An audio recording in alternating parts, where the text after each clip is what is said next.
Hello friends, ओम श्री गणेशाय नमः। जय श्री कृष्णा। आप सभी का स्वागत है आपके अपने यूट्यूब चैनल पर। फ्रेंड्स, आज हम आपको इस वीडियो में बताने जा रहे हैं साल 2021 की वैशाख पूर्णिमा का शुभ मुहूर्त, पूजा विधि और वैशाख पूर्णिमा के दिन क्या कार्य किए जाने चाहिए और क्या कार्य नहीं किए जाने चाहिए, और वैशाख पूर्णिमा की व्रत कथा के बारे में, जिसको सुनने मात्र से यम की यातनाओं से मुक्ति मिलती है और साथ ही संतान सुख की प्राप्ति होती है। और साथ ही हम आपको बताएंगे वैशाख पूर्णिमा पर धन, वैभव, सुख, समृद्धि और सभी मनोकामनाओं की पूर्ति के उपाय के बारे में। फ्रेंड्स, वीडियो शुरू करने से पहले आपसे रिक्वेस्ट है, अगर आप हमारे चैनल पर नए हैं और आपने अभी तक चैनल को सब्सक्राइब नहीं किया है तो प्लीज़ सब्सक्राइब कीजिएगा चैनल को, साथ ही प्रेस कीजिएगा बेल आइकन को, जिससे नए वीडियो से रिलेटेड नोटिफिकेशन आपको तुरंत प्राप्त हो सके। और वीडियो पसंद आने पर वीडियो को लाइक और शेयर जरूर कीजिएगा ताकि सभी भक्तों को इस वीडियो का लाभ प्राप्त हो सके। और कमेंट बॉक्स में जय श्री कृष्णा जरूर लिखिएगा। हिंदू धर्म में वैसे तो हर मास की पूर्णिमा का महत्व होता है, परंतु पुराणों में वैशाख की पूर्णिमा को अत्यंत पवित्र एवं फलदायी तिथि माना गया है। वैशाख पूर्णिमा के दिन पिछले 1 महीने से चला आ रहा वैशाख स्नान और विशेष धार्मिक अनुष्ठानों की पूर्ण आहुति की जाती है। मंदिरों में हवन पूजन के बाद वैशाख महात्मा कथा का पारायण भी किया जाता है। हिंदू धर्म के अनुसार वैशाख मास धार्मिक दृष्टि से हर महीनों में उत्तम मास माना गया है। इस मास की पूर्णिमा तिथि को गंगा स्नान, दान, पुण्य और व्रत करने से विशेष लाभ प्राप्त होता है। चूंकि इस बार कोरोना वायरस के संक्रमण का प्रसार तेजी से हो रहा है, इसलिए भक्तों को घर पर ही रहकर गंगा जल मिलाकर स्नान करना चाहिए। इस पूर्णिमा को सिद्ध विनायक पूर्णिमा और सत्य विनायक पूर्णिमा भी कहते हैं।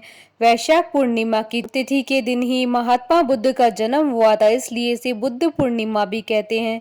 इसी तिथि को महात्मा बुद्ध को बौद्धत्व की प्राप्ति हुई थी। इसी तिथि को ही उनका महानिर्वाण भी हुआ था।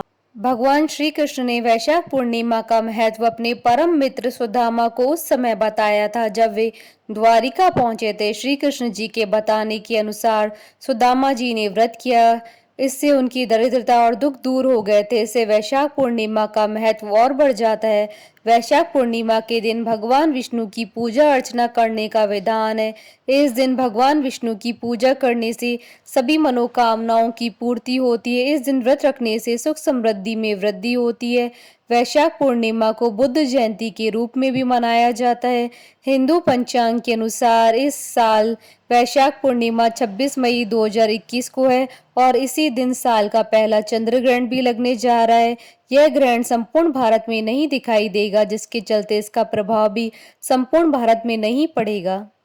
भविष्य पुराण और आदित्य पुराण के अनुसार इस दिन प्रातः नदियों एवं पवित्र सरोवरों में स्नान के बाद दान पुण्य का विशेष महत्व कहा गया है। धर्मराज के निमित्त जल से भरा हुआ कलश, पकवान एवं मिष्ठान आज के दिन वितरित करना गोदान के समान फल देने वाला बताया गया है। वैशाखी पूर्णिमा के दिन शक्कर और तिल दान करने से अनजाने में हुए पापों का क्षय हो जाता है। पूर्णिमा के दिन भगवान विष्णु की प्रतिमा के सामने घी से भरा हुआ पात्र, तिल और शक्कर स्थापित कर पूजन करना चाहिए। यदि हो सके तो पूजन के समय तिल के तेल का दीपक जलाना चाहिए। पितरों के निमित्त पवित्र नदियों में स्नान कर हाथ में तिल लेकर तर्पण करने से पितरों की भी तृप्ति होती है और उनका आशीर्वाद मिलता है। पुराणों के अनुसार वैशाख का यह पक्ष पूजा उपासना के लिए विशेष महत्वपूर्ण माना जाता है। वैशाखी पूर्णिमा के दिन पूजा के दौरान जितना हो सके ज्यादा से ज्यादा ओम नमो भगवते वासुदेवाय नमः मंत्र का जाप करना चाहिए। इसके साथ ही ओम नारायणाय नमः तथा श्री विष्णु सहस्त्रनाम स्तोत्र, श्री विष्णु जी की आरती करनी चाहिए। इस दिन भगवान विष्णु के सत्यनारायण स्वरूप की पूजा की जाती है। इसके अलावा इस दिन धर्मराज की पूजा का भी विधान है। माना जाता है कि इस व्रत से धर्मराज प्रसन्न होते हैं और अकाल मृत्यु का भय भी नहीं रहता है। फ्रेंड्स, अब आइए जानते हैं वैशाख पूर्णिमा के दिन क्या कार्य नहीं करने चाहिए। वैशाख पूर्णिमा के दिन मांस और मदिरा का सेवन न करें, घर में किसी तरह का कोई कलह न करें, किसी को अपशब्द कहने से बचे, आज के दिन झूठ बोलने से बचे। फ्रेंड्स, अब आइए जानते हैं वैशाख पूर्णिमा के दिन क्या कार्य करने चाहिए। सबसे पहले सूर्योदय से पहले उठकर घर की साफ सफाई कर ली। इसके बाद स्नान करके खुद पर गंगा जल का छिड़काव कर ली।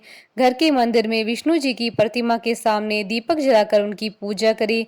घर के मुख्य द्वार पर हल्दी, रोली या कुमकुम से स्वास्तिक बनाकर वहां गंगा जल छिड़के। पूजा करने के बाद गरीबों को भोजन करवाकर उन्हें कपड़े दान दे। अगर आपके घर में कोई पक्षी हो तो उसे भी इस दिन आजाद कर दे। इसके बाद शाम को चंद्रमा को जल जरूर अर्पित करें। फ्रेंड्स, अब आइए जानते हैं वैशाख पूर्णिमा के शुभ मुहूर्त के बारे में। हिंदू पंचांग के अनुसार इस बार वैशाख पूर्णिमा 26 मई 2021 बुधवार के दिन है। वैशाख पूर्णिमा तिथि प्रारंभ होगी 25 मई 2021 को रात्रि 8:30 से और पूर्णिमा तिथि का समापन होगा अगले दिन 26 मई 2021 को शाम 4:45 पर। वैशाख पूर्णिमा पर स्नान और दान का शुभ समय। ब्रह्म मुहूर्त रहेगा सुबह 3:54 और विजय मुहूर्त रहेगा दोपहर 2:22 से शाम 3:16 तक। गोधूली मुहूर्त रहेगा शाम 6:41 से शाम 7:05 तक। अमृत काल का मुहूर्त रहेगा शाम 4:08 से शाम 5:32 तक और सर्वार्थ सिद्धि योग रहेगा सुबह 5:17 से अगले दिन 27 मई 2021 की सुबह 1:16 तक। फ्रेंड्स, अब आइए जानते हैं वैशाख पूर्णिमा की पूजा विधि के बारे में। वैशाख पूर्णिमा के दिन प्रातःकाल सूर्योदय से पूर्व किसी पवित्र नदी, जलाशय, कुआं या बावड़ी में स्नान करना चाहिए। स्नान करने के बाद सूर्य मंत्र का उच्चारण करते हुए उगते हुए सूर्य को अर्घ्य देना चाहिए। स्नान के पश्चात व्रत का संकल्प लेकर भगवान विष्णु जी की पूजा करनी चाहिए। इस दिन धर्मराज के निमित्त जल से भरा कलश और पकवान अर्पित करने से गोदान के समान फल मिलता है। 5 या 7 जरूरतमंद व्यक्ति और ब्राह्मणों को शक्कर के साथ तिल दान करने से पापों का शमन होता है। इस दिन तिल के तेल का दीपक जलाएं और तिलों का दान और तिलों का तर्पण विशेष रूप से करें। इस व्रत के दौरान एक ही समय भोजन करें। फ्रेंड्स, अब आइए जानते हैं वैशाख पूर्णिमा के दिन सुख, समृद्धि, शांति और राज्यों की प्राप्ति के उपाय के बारे में। वैशाख पूर्णिमा के दिन मां लक्ष्मी और भगवान विष्णु जी की पूजा का बहुत अधिक महत्व होता है। इस दिन धन और वैभव की प्राप्ति के लिए पीपल के पेड़ के नीचे घी का दीपक जलाएं और साथ ही घर में माता लक्ष्मी और भगवान विष्णु की पूजा करें। वैशाख पूर्णिमा के दिन मां लक्ष्मी को प्रसन्न करने के लिए आप 11 गोमती चक्र, हल्दी की गांठ या फिर कोड़ियां ले ले। पूजा के समय इन पर तिलक करें और फिर अगले दिन इन्हें अपनी तिजोरी या पैसों के स्थान में रख ले। ऐसा करने से आपके जीवन में धन और वैभव, समृद्धि हमेशा बनी रहेगी। वैशाख पूर्णिमा के दिन शुभ संयोग पर माता को खुश करने के लिए इत्र और सुगंधित फूल चढ़ाएं। इत्र माता की वस्त्रों पर अवश्य छिड़के और माता को घर में स्थायी रूप से निवास करने की प्रार्थना करें।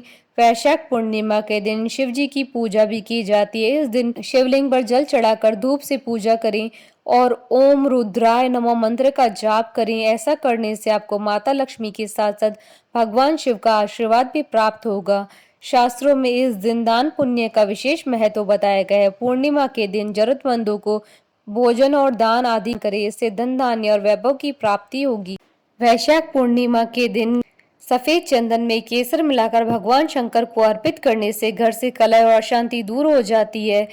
वैशाख पूर्णिमा के दिन घर के मुख्य द्वार पर आम के ताजा पत्तों से बनाए गए तोरण अवश्य बांध दे, इससे घर में शुद्धता का वातावरण बना रहता है। वैशाख पूर्णिमा के दिन शिवलिंग पर शहद, कच्चा दूध, बेल पत्र, शमी पत्र और फल चढ़ाने से भगवान शिव की जातक पर सदैव कृपा बनी रहती है। फ्रेंड्स, अब आइए आरंभ करें वैशाख पूर्णिमा की व्रत कथा। द्वापर युग में एक समय की बात है, माँ यशोदा ने भगवान श्री कृष्ण जी से कहा कि हे कृष्ण, तुम सारे संसार के उत्पन्न कर्ता पोषक हो। आज तुम मुझे ऐसे व्रत को कहो जिससे स्त्रियों को मृत्यु लोक में विधवा होने का भय नहीं रहे तथा यह व्रत सभी मनुष्यों की मनोकामनाएं पूर्ण करने वाला हो। यह सुनकर श्री कृष्ण ने कहा, हे माँ, आपने मुझसे बहुत ही सुंदर सवाल किया है। मैं आपको विस्तार पूर्वक बताता हूँ। सौभाग्य की प्राप्ति के लिए स्त्रियों को 32 पूर्णमासियों का व्रत करना चाहिए। इस व्रत को करने से स्त्रियों को सौभाग्य, संपत्ति आदि की प्राप्ति होती है और संतान की रक्षा होती है। यह व्रत अचल सौभाग्य को देने वाला एवं भगवान शिव के प्रति मनुष्य मात्र की भक्ति को बढ़ाने वाला है। तब यशोदा जी कहती हैं कि हे कृष्ण, सर्वप्रथम इस व्रत को मृत्युलोक में किसने किया, इसके विषय में विस्तार पूर्वक मुझे बताओ। तब भगवान श्री कृष्ण कहते हैं कि इस भूमंडल पर एक अत्यंत प्रसिद्ध राजा चंद्रहास्य से पालित अनेक प्रकार के रत्नों से परिपूर्ण कांतिका नाम की एक सुंदर नगरी थी। वहां पर धनेश्वर नाम का एक ब्राह्मण निवास करता था। उसकी स्त्री अति सुशीला रूपवती स्त्री थी। दोनों ही उस नगरी में बड़े प्रेम के साथ निवास करते थे। घर में धन धान्य आदि की कोई कमी नहीं थी। उनको एक बड़ा दुख था, उनके यहाँ कोई संतान नहीं थी। इस दुख से वे अत्यंत दुखी रहा करते थे। एक समय एक योगी नगरी में आया। वह योगी उस ब्राह्मण के घर को छोड़कर सभी के घर से भिक्षा लाकर भोजन किया करता था। रूपवती से वह भिक्षा नहीं लेता था। उस योगी ने रूपवती से भिक्षा न लेकर के और अन्य दूसरे घरों से भिक्षा लेकर भिक्षा के अन्न को गंगा किनारे पर जाकर बड़े प्रेम के साथ खाया। तभी धनेश्वर ने योगी को ऐसा करते हुए देख लिया। अपनी भिक्षा के अनादर से दुखी होकर के धनेश्वर योगी से कहता है कि हे महात्मन, आप सभी घरों से भिक्षा लेते हैं लेकिन मेरे घर की भिक्षा कभी नहीं लेते, इसका क्या कारण है।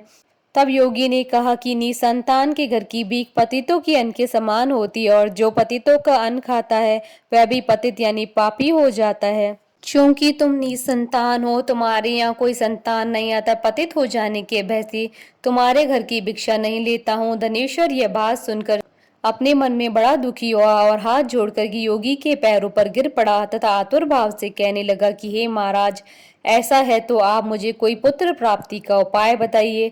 आप सब जानने वाले हैं, आप मुझ पर अवश्य कृपा करें। धन की मेरे यहाँ कोई कमी नहीं है, लेकिन पुत्र यानी संतान न होने के कारण बहुत दुखी हो गया हूँ। मेरे इस दुख का हरण कीजिए, आप सामर्थ्यवान हैं। तब योगी जी यह सुनकर कहने लगे कि हे ब्राह्मण, तुम चामुंडा देवी की आराधना करो। तब ब्राह्मण घर आकर अपनी पत्नी को पूरी वृतांत कहकर स्वयं वन में चला गया। वहां पर उसने माँ चामुंडा की उपासना की और उपवास किया। माँ चामुंडा ने 16वें दिन उसको स्वप्न में दर्शन दिया कि हे धनेश्वर, जा तेरे यहाँ पुत्र होगा, लेकिन उसकी 16 वर्ष की आयु में मृत्यु हो जाएगी। यदि तुम दोनों स्त्री पुरुष 32 पूर्णमासियों का व्रत श्रद्धा पूर्वक और विधि पूर्वक करोगे तो वह दीर्घायु का हो जाएगा। जितनी तुम्हारी सामर्थ्य हो उतने आटे के दिए बनाकर शिव जी का पूजन करना, लेकिन पूर्णमासी को 32 हो जाने चाहिए। और प्रातः काल इस स्थान के समीप एक आम का वृक्ष दिखाई देगा, उस पर तुम चढ़कर फल तोड़कर शीघ्र अपने घर चले जाना और अपनी स्त्री को सारा वृतांत बताना। और ऋतु स्नान के बाद वह स्वच्छ होकर के और शंकर जी का ध्यान करके फल को खा लेगी। तब भगवान शंकर की कृपा से गर्भ ठहर जाएगा। जब ब्राह्मण प्रातः काल उठा तो उसने उस स्थान के पास एक आम का वृक्ष देखा जिस पर बहुत सुंदर आम का फल लगा हुआ था। उस ब्राह्मण ने आम के पेड़ पर चढ़कर फल को तोड़ने का प्रयत्न किया और असफल रहा। तब उसने भगवान गणेश जी की वंदना की। भगवान गणेश जी की प्रार्थना करने पर उनकी कृपा से धनेश्वर ने आम का फल तोड़ लिया और अपनी स्त्री को लाकर दे दिया। धनेश्वर की स्त्री ने कहे अनुसार फल को खा लिया और वह गर्भवती हो गई।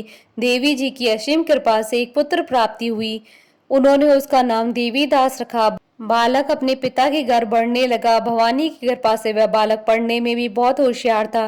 दुर्गा जी की आज्ञा अनुसार उसकी माता ने 32 पूर्णमासी के व्रत करना शुरू कर दिया, जिससे बालक दीर्घायु वाला हो जाए। 16वां साल लगते ही देवीदास के पिता को बहुत चिंता हो गई, कहीं उनके पुत्र की मृत्यु इस साल नहीं हो जाए। इसलिए उन्होंने अपने मन में विचार किया कि यह दुर्घटना उनके सामने हो गई तो वह कैसे सहन कर पाएंगे। तो उन्होंने देवीदास के मामा को बुलवाया और उन्होंने कहा कि देवीदास 1 वर्ष के लिए काशी में जाकर विद्या का अध्ययन करे और उसको अकेला भी नहीं छोड़ना चाहिए, इसलिए तुम साथ में चले जाओ और 1 वर्ष के बाद इसको वापस लौटा के लाना। तब सारा प्रबंध करके उसके माता पिता ने देवीदास को एक घोड़े पर बैठाकर उसके मामा को उसके साथ भेज दिया, किंतु यह बात उसके मामा या और किसी को पता नहीं थी। धनेश्वर ने अपनी पत्नी के साथ माता भगवती के सामने मंगल कामना और दीर्घायु के लिए भगवती की आराधना पूर्णमासियों का व्रत करना आरंभ कर दिया।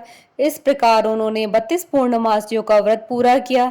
एक दिन मामा और भांजा रात्रि बिताने के लिए गांव में ठहरे थे। वहां पर एक ब्राह्मण की सुंदर लड़की का विवाह होने वाला था। जहां बारात रुकी हुई थी वहां पर देवीदास और उसके मामा भी ठहरे हुए थे। इसके बाद लड़की देवीदास से विवाह को अपना पति मान लेती और उससे ही विवाह करने के लिए कहती है, लेकिन देवीदास अपनी आयु के बारे में बताता है। लेकिन इस लड़की ने कहा कि जो गति आपकी होगी वही मेरी होगी। हे स्वामी, आप उठिए और भोजन कर लीजिए। इसके बाद देवीदास और उसकी पत्नी ने दोनों ने भोजन किया। सुबह देवीदास ने अपनी पत्नी को 3 नगों से जड़ी हुई अंगूठी और रुमाल दिया और उसने कहा, मेरा मरण और जीवन देखने के लिए एक पुष्प वाटिका बना लो। जब मेरा प्राण अंत होगा तो ये फूल सूख जाएंगे, ये फिर से हरे भरे हो जाएं तो जान लेना कि मैं जीवित हूँ। भगवान कृष्ण कहते हैं कि हे माता, देवीदास विद्या अध्ययन करने के लिए काशी चला गया। कुछ समय बीत जाने पर सर्प देवीदास के पास जाता है और देवीदास को डसने का प्रयत्न करता है, लेकिन व्रत के प्रभाव से देवीदास को काट नहीं पाया, क्योंकि उसकी माता ने पहले ही 32 पूर्णिमासी के व्रत पूरे कर लिए थे। इसके बाद काल स्वयं वहां आया और उसके शरीर से उसके प्राणों को निकालने का प्रयत्न करने लगा, जिससे वह मूर्छित होकर पृथ्वी पर गिर पड़ा। भगवान की कृपा से माता पार्वती के साथ शंकर जी वहां पर आ गए। माता पार्वती ने शंकर जी से कहा कि इसकी माता ने पहले ही 32 पूर्णिमासी का व्रत किया है, आप उसको प्राण दान दे। इस प्रकार शिव जी ने उसके प्राणों की रक्षा की और काल को पीछे हटना पड़ा। देवीदास स्वस्थ होकर पुनः बैठ गया। उधर उसकी स्त्री उसके काल की प्रतीक्षा किया करती थी। जब उसने देखा कि पुष्प वाटिका में पुष्प और पत्ते नहीं रहे तो उसको अत्यंत आश्चर्य हुआ, लेकिन जब वह वाटिका फिर से हरी भरी हो गई तो वह जान गई कि उसके पति को कुछ नहीं हुआ। यह देखकर वह बहुत प्रसन्न मन से अपने पिता से कहने लगी कि पिताजी, मेरे पति जीवित है, आप उनको खोजो। 16वां साल बीत जाने पर देवीदास अपने मामा के साथ काशी से वापस चल दिया। उधर उसके ससुर घर से उसको खोजने के लिए जाने ही वाले थे कि लेकिन वहां पर मामा और भांजे पहुंच गए। ससुर उनको अपने घर में ले आए और नगर निवासी वहां पर एकत्रित हो गए और उन्होंने निश्चय किया कि इस कन्या का विवाह इसी बालक के साथ हुआ होगा। कन्या ने भी लड़के को पहचान लिया। कुछ दिन बाद देवीदास अपनी पत्नी और मामा के साथ बहुत से उपहार लेकर नगर की ओर चल देता है। जब वह गांव के निकट आ गया तो वहां के लोगों ने उसे देखकर उसके माता पिता को उसके आने की खबर दे दी। तुम्हारा पुत्र देवीदास अपनी पत्नी और मामा के साथ आ रहा है। ऐसा सुनकर उसके माता पिता बहुत खुश हुए। पुत्र और पुत्र वधू की आने की खुशी में धनेश्वर ने बहुत बड़ा उत्सव मनाया। तब भगवान श्री कृष्ण जी कहते हैं कि धनेश्वर 32 पूर्णिमासी के प्रभाव से पुत्रवान हुआ। जो भी व्यक्ति या स्त्री इस व्रत को करते हैं वह जन्म जन्मांतर के पापों से छुटकारा प्राप्त कर लेते हैं। बोलिए भगवान श्री कृष्ण की जय, भगवान विष्णु की जय, भगवान शंकर माता पार्वती जी की जय। हमारे साथ इस वीडियो में अंत तक बने रहने के लिए आपका धन्यवाद। ओम श्री गणेशाय नमः। जय श्री कृष्णा।